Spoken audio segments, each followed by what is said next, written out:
नमस्कार, आप देख रहे हैं जनभावना टाइम्स और मैं हूं आपके साथ शालिनी श्रीवास्तव। आज हमारे साथ एक बहुत ही खास मेहमान मौजूद हैं, ज्योति अरोड़ा, जो कि एक मॉडल हैं, मदर हैं, वाइफ हैं और साथ ही साथ एक एस्ट्रोलॉजर भी हैं। तो ज्योति अरोड़ा, सबसे पहले आपका बहुत बहुत स्वागत है जनभावना टाइम्स में।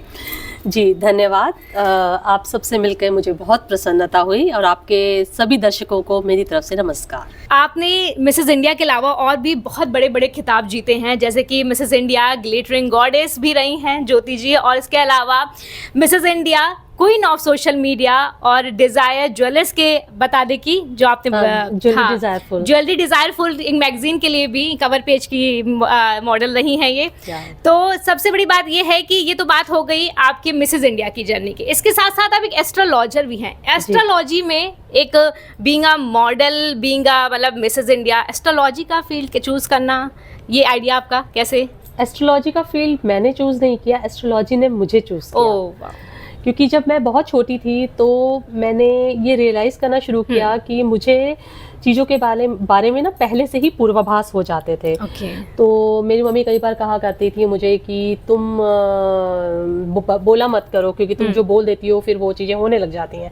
तो मुझे ऐसा लगता था कि शायद वो ऐसे ही बोल रही, लेकिन कई बार ऐसा हुआ कि ये संजोग नहीं होता था कि मेरी बताई हुई कई बातें सच हो जाती थी, क्योंकि वो ऐसा नहीं था कि मैं ऐसे ही बोल रही होती थी। मुझे कई बार स्वप्न में दिखता था या कई बार मुझे ऐसी फीलिंग्स आती थी जो इंट्यूटिव पावर्स थी, वो मेरे को लगता है कि मेरे अंदर शुरू से थी। फिर मैंने किसी ज्योतिषी को मेरी मम्मी लेकर गई और उन्होंने मेरी कुंडली देखी और उन्होंने बताया कि नहीं, इनकी कुंडली के हिसाब से ये ज्योतिष के क्षेत्र में नाम कमाएंगी और इनकी इंट्यूटिव पावर्स बहुत हाई हैं। मतलब छठे घर का राहु बहुत अच्छी इंट्यूटिव पावर्स देता है, शत्रुओं को परास्त भी करता है, ऐसा करके उन्होंने उस समय मेंशन किया। और ये भी उन्होंने बताया कि गजकेसरी योग इनकी कुंडली में है, जो कि बहुत इनको नाम कराएगा और फेमस बनाएगा। तो ये सब चीज़ें मेरे माइंड में थी, तो मेरे को सिर्फ इंतज़ार था कि कब वो गजकेसरी योग आएगा और वो फेमस कराएगा। तो बस वेट कर रही थी मैं तो उसका। सो आई थिंक आप यूनिवर्स पे बहुत स्ट्रांगली बिलीव करती हैं, जो मतलब मैं समझ पाई हूँ। I believe in universe because मैं बिलीव करती हूँ कि यूनिवर्स हमें सब कुछ दे सकता है। हम जो भी सोचते हैं, हम एक पर्टिकुलर फ्रिक्वेंसी में सोचते हैं और वो फ्रिक्वेंसी पॉजिटिव या नेगेटिव होती है। तो हम जिस फ्रिक्वेंसी में सोचते हैं यूनिवर्स उसे रिसीव करता है। It's a kind of a law of attraction. That's a law of attraction. अब लॉ ऑफ अट्रैक्शन जो हमारी फियर्स को भी अट्रैक्ट कर लेता है, क्योंकि फिर वो नेगेटिव फ्रिक्वेंसी भी अट्रैक्ट हो जाती है। हमें ना फियर्स को साइड में रखकर सिर्फ अपनी जो है डिजायर्स के बारे में अगर हम सोचे तो यूनिवर्स हमें देता जरूर है। लेकिन कभी कभी पता है क्या होता है ना, कि हम कुछ चाहते हैं कि ये हमें मिल जाए, तो वो हमें मिलता जरूर रहता है, लेकिन यूनिवर्स हमें कभी कभी तब देता है, तब कभी कभी हमें उसकी जरूरत भी नहीं होती। ऐसा भी हो जाता है। वो कहते हैं ना कि यूनिवर्स वो देख लेता है जो हम आम इंसान नहीं देख पाते हैं, तभी आपको चीजों में देर होती है। इसके अलावा आपको बताया ज्योति जी, हमारे साथ हमारे और भी सहयोगी मौजूद हैं, हमारे साथ को हमारे कलीग्स मौजूद हैं। ये इनका नाम हिमांशी। प्लीज आप कुछ पूछना चाहती हैं तो हेलो मैम, सबसे पहले तो मैं ये कहना चाहूँगी कि आपसे मिलकर बहुत अच्छा लगा। Thank you. और मेरा आपसे एक क्वेश्चन है कि मतलब being a astrologer, being a mother और बीइंग अ मिसेस इंडिया, ये तीन रोल आपने अपनी ज़िंदगी में बखूबी निभाए हैं और निभा भी रही हैं। लेकिन सबसे बड़ी बात कि इन रोल को निभाने में आपने क्या क्या आपको चैलेंजेस फेस करने पड़े, उसके बारे में मैं स्पेशली जानना चाहूँगी कि कैसे आप इन रोल को मैनेज करती थी। फिर से बताएंगे कौन कौन से रोल्स के? हाँ, एक तो being a astrologer, being a mother और being a Mrs India. Okay, सबसे पहले बीइंग एन एस्ट्रोलॉजर का मैं बताती हूँ। बीइंग एन एस्ट्रोलॉजर का जो रोल है वो कठिन तब हो जाता है हमारे लिए जब मेरे पास एक ही फैमिली के दो लोग आ जाते हैं और मैं दोनों की रीडिंग्स अलग अलग कर रही हूँ और दोनों एक दूसरे के अगेंस्ट पूछ रहे होते हैं। और मेरे को एज बिजनेस एथिक्स या मतलब समझ लो कि एक हमारे एक शिष्टाचार का नियम है कि हमें बातों को जो है अपने तक ही रखना होता है और हमें ये भी पता होता है कि दूसरा व्यक्ति किस पे कितना विश्वास कर रहा है और दूसरा व्यक्ति विश्वास के योग्य है कि नहीं है। तो ऐसे में किस तरह से उस चीज़ को बैलेंस करके सामने वाले व्यक्ति को बताना, ये सब चीज़ें थोड़ी सी हमारे लिए डिफ़िकल्ट हो जाती है। और कई बार एक व्यक्ति किसी पे बहुत विश्वास कर रहा होता है और किसी के प्रेम में होता है या किसी के साथ बिजनेस इन्वेस्टमेंट कर रहा होता है और हमें ये पता चल जाता है कि यहाँ इसका टोटल फेलियर है। टोटल फेलियर है और वो कर चुका होता है इन्वेस्टमेंट, अपनी इमोशनल इन्वेस्टमेंट या फिर अपनी फाइनेंशियल इन्वेस्टमेंट। अब ऐसे में सामने वाले व्यक्ति को इस कटु सच से परिचित कराना एक सभ्य वचनों से बहुत कठिन होता है, क्योंकि सामने वाला व्यक्ति अप्रिय सत्य नहीं सुनना चाहता। तो ये एक थोड़ा सा डिफ़िकल्ट टाइम होता है। तो मैं बहुत ही सभ्य तरीके से समझाने की कोशिश करती हूँ। इनिशियली मुझे प्रॉब्लम आती थी, क्योंकि इनिशियली मैं बहुत ब्लंटली बता देती थी। जैसे कुछ लड़के लड़की मेरे पास आते थे कि मैं इससे शादी करना चाहती हूँ और मेरी इससे शादी होगी कि नहीं होगी, मैं देख के बताती थी नहीं ये लड़का तो 2 टाइमिंग कर रहा है, तुम्हारे को छोड़ देगा, ये फ्रॉड है। और वही होता था, उस समय तो वो गुस्सा होकर चले जाते थे। तो फिर 3-4 महीने बाद फिर मतलब वो लड़की मेरे से मिलने आती थी कि आपने सही कहा था। लेकिन मुझे ऐसा लगता है कि बहुत सोच समझ के बोलना चाहिए, ऐसे कुछ भी नहीं बोल देना चाहिए। आपको अपने वचन जो भी आपके मुंह से निकल जाते हैं वो बहुत ही इंपॉर्टेंट होते हैं। अब एज ए मदर बहुत डिफ़िकल्टीज आती है, क्योंकि जब आपके बच्चे बड़े हो रहे होते हैं वो डिफरेंट लोगों से मिलते हैं और उनका प्रभाव भी उन पर पड़ता है। आप कोशिश करते हैं कि आप अपने बच्चे को जो संस्कार दे रहे हैं वही संस्कार उसके जीवन को शेप करेंगे, लेकिन ऐसा नहीं होता। अब वो जिस स्कूल में पढ़ रहे हैं, जिस तरह के माहौल में वो उठ रहे हैं, बैठ रहे हैं, उनका प्रभाव उनके ऊपर उतना ही पड़ रहा होता है। तो आपके संस्कार और माहौल का प्रभाव, इसके बीच में जो जद्दोजहद होती है ना, वो उसको हैंडल करना बड़ा मुश्किल होता है। अब जहाँ पर वो नेगेटिव चले जाएंगे तो एज ए मदर 95% मदर को मतलब उनके बच्चों के फादर से सुनने को मिलेगा, इसने गलती की तुम्हारी वजह से, कुछ अच्छा किया तो मेरी वजह से। तो ये एक नॉर्मल सी बात है, आई थिंक हर फैमिली में ये होता है। But yes, as a mother मैंने अगर अच्छा रोल कर पाई तो शायद उसमें मेरे लाइफ पार्टनर मेरे हस्बैंड जो है ललित, उनका बहुत बड़ा सपोर्ट रहा कि उन्होंने मेरी बेटियों की अपब्रिंगिंग में पूरा हाथ बटाया। मतलब शायद कई जगह पर मुझसे भी ज़्यादा उन्होंने उनको टाइम दिया। तो ये है। अब तीसरी बात, मिसेस इंडिया की जर्नी तो अभी शुरू हुई है और अभी मुझे बहुत कुछ करना है इसमें। मैं मिसेस इंडिया को सिर्फ ये सिर पे ताज पहनकर और रैंप वॉक करने का एक स्टेटस नहीं मानती हूँ।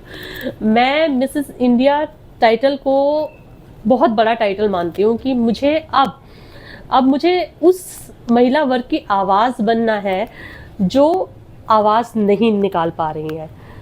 मतलब मैं ऑनेस्टली स्पीकिंग जब मैं देखती हूँ कि बहुत सारे ऐसे वर्ग हैं जहाँ पर लेडीज़ को मतलब बहुत ज़्यादा दबा दिया जाता है और उनको आगे बढ़ने के मौके ही नहीं मिलते हैं, या उनका शोषण होता है, या फिर अगर आप अभी मणिपुर की घटना को अगर आप लेके देखें, मतलब जो हुआ है वहाँ पर हमारे लिए निंदनीय है। ये सब चीज़ें देख के ना तो अंदर से बहुत बहुत बुरा फील होता है। अभी यहाँ पर दिल्ली में एजिटेशन हुआ पहलवान लड़कियों का, जो भी था, मतलब जो भी कुछ हो रहा था, ये सब चीज़ें देख कर ना मुझे अंदर से फीलिंग आती है कि हमें सबसे पहले महिला की आवाज़ सुननी चाहिए, उसके बाद हमें डिसीजन लेना चाहिए। तो first thing is that we being women should stand for the women, and मैं आने वाले टाइम में इस दिशा में कुछ करना चाहूँगी। जैसे कि मैम आपने बोला कि मैं महिला वर्ग के लिए कुछ करना चाहूँगी, तो इसी से रिलेटेड मेरा एक और क्वेश्चन ही है कि हमारे समाज में बहुत सारी ऐसी महिलाएं होती हैं जिनको अपनी लाइफ में कुछ ना कुछ करना होता है, ठीक है, लेकिन सबसे ज़्यादा सिचुएशन ये आती है कि वो किसी ना किसी कारणवश नहीं कर पाते। ये भी कह सकते हैं फैमिली का सपोर्ट नहीं होता, नहीं कर पाती, हस्बैंड का सपोर्ट होता है नहीं होता, और शायद कुछ ऐसे भी बैरियर्स आ जाते हैं कि शादी के बाद कहते हैं ना एक लड़की की जिंदगी जो है वो 4 दीवारी और बच्चे और पति में सिमट जाती है, लेकिन जो उनके करने का सपना होता है वो कहीं पीछे छूट जाता है। तो ऐसी महिलाओं को आप क्या टिप्स देना चाहेंगी? देखिए, सबसे पहले मैं उन महिलाओं को टिप देने की बजाय उन महिलाओं को टिप देना चाहूँगी जो औरतें सशक्त हैं, मतलब वो एम्पावर्ड हैं, क्योंकि एक एम्पावर्ड वुमेन हज़ारों ऐसी दबी हुई औरतों को एम्पावर कर सकती हैं। यानी कि आप, मैं, हम सब मिलकर चाहें तो हज़ारों औरतों को ये शक्ति दे सकती हैं कि वो अपने आप को एम्पावर कर सकें। तो सबसे पहले मेरी वॉइस आप लोगों के लिए, हमारे लिए, हम सब के लिए है। अब आते हैं उन लोगों पर, जब वो सोशल मीडिया के थ्रू, मोबाइल आजकल हर औरत के पास होता है, हर आदमी के पास होता है, चाहे वो एक रिक्शा चलाने वाला आदमी हो, चाहे एक घर में काम करने वाली मेड ही क्यों ना हो, सबके पास मोबाइल होता है। मोबाइल में सब कुछ दिखता है। आज मतलब मैं थोड़े समय पहले मैं पीतमपुरा में गई थी, तो वहाँ पर गार्डन में ऐसे मैंने देखा कुछ लेडीज़ बात कर रही थी, तुम्हें पता है कि इस बार ज्योति अरोड़ा मिसेस इंडिया बनी है? तो उन्होंने कहा वो पीछे बैठी हुई हैं, ऐसे करके, तो मतलब हर कोई देख लेता है इस चीज़ को। तो मेरे कहने का मतलब है कि it is very easy to know through social media. तो सोशल मीडिया के थ्रू ये अवेयरनेस हर जगह पहुंच सकती है। तो जो वो महिलाएं जो जिनको हम लोगों का हाथ नहीं पहुंच सकता, उन महिलाओं को ये चाहिए कि वो कोई इस तरह की एक्टिविटी में अपने आप को डालने की कोशिश करें, जैसे कि योगा करें। 4-5 महिलाएं मिलके योगा अभ्यास शुरू कर दें। जब वो 4 महिलाएं इकट्ठी बैठती हैं ना, तो वो कुछ ना कुछ क्रिएट कर ही लेती हैं। अब आपने वो फाइटर दादी के बारे में सुना होगा कि वो किस एज में जाकर उन्होंने इतनी बड़ी फाइटर दादी बनी, होता उन्होंने कितनी ज़बरदस्त अपने आप को एक आइकॉन की तरह उन्होंने एस्टैब्लिश कर लिया। तो it's not difficult for anybody to do. मैं एक और एग्जांपल देती रहती हूँ कि एक हाउस वाइफ ने, she was very good in painting, उसने अपना छोटा सा एक कारोबार शुरू किया कि वो पेंटिंग की क्लासेस देती है वो, और मतलब अच्छा खासा कमा भी लेती हैं। जब बच्चे स्कूल चले जाते हैं 2 घंटे की क्लासेस देती हैं और अपना घर भी चल जाता है। उनके हस्बैंड को फिर कोई प्रॉब्लम नहीं है, फिर कोई प्रॉब्लम नहीं। धीरे धीरे करके कदम बढ़ाने जाते हैं। खेतों में भी तो काम करती है ना महिलाएं। बस द ओनली थिंग इज कि वो बेइज्जती ना सहें और इस चीज़ को ना सहें कि उन पे कोई हाथ उठाए। बस ये चीज़ के लिए अगर वो महिलाएं अपने आप को स्ट्रॉन्ग कर लें तो कोई उनको नीचे नहीं दिखा सकता और उनकी पावर्स को सब लोग रिकॉग्नाइज करेंगे। मतलब कि एक पुश की ज़रूरत होती है एक औरत को आगे बढ़ने के लिए, किसी का भी सपोर्ट उसके लिए बहुत मायने रखता है। जाते जाते हम एक छोटा सा क्वेश्चन आपसे जानना चाहेंगे कि जो इस फील्ड में, इस मॉडलिंग के फील्ड में या इस मिसेस इंडिया बनना चाहता है, तो उनके लिए एक लास्ट मैसेज आप क्या देना चाहेंगे जो इस करियर को अडॉप्ट करना चाहते हैं? Being Mrs. India is not about being a model. Being Mrs. India is about being a role model. Right? तो जब आप मिस इंडिया बनते हो तो आपकी शारीरिक सुंदरता ही सिर्फ मायने रखती है, और of course you have to be intelligent. लेकिन जब आप मिसेस इंडिया बनते हो तो आपका आचरण, आपका फैमिली में कंडक्ट, समाज में आपको कैसे देखा जाता है, ये सब चीज़ें मायने रखती हैं। वहाँ आपका सिर्फ फेस नहीं देखा जाता, आपको ओवरऑल देखा जाता है। कई बार आप कोई जो आपको सुंदर लगे, हो सकता है आपको सुंदर ना लगे। तो मतलब मिसेस इंडिया को क्राउन करने का एक जो नज़रिया है बहुत अलग होता है। बिल्कुल, बहुत अच्छी बात कही है ज्योति अरोड़ा जी ने कि अगर आप मॉडल बनना चाहती हैं तो आपकी पर्सनालिटी मैटर कर सकती है, लेकिन आप मिसेस इंडिया बनना चाहती हैं तो आप एक कम्प्लीटली, आपको हर चीज़ के लिए रेडी होना चाहिए। मिसेस इंडिया एक मदर हैं, वाइफ होती हैं, एक मदर होती, कहते हैं ना भारत माता एक कंप्लीट चीज़, तो Mrs India is a complete title for a women.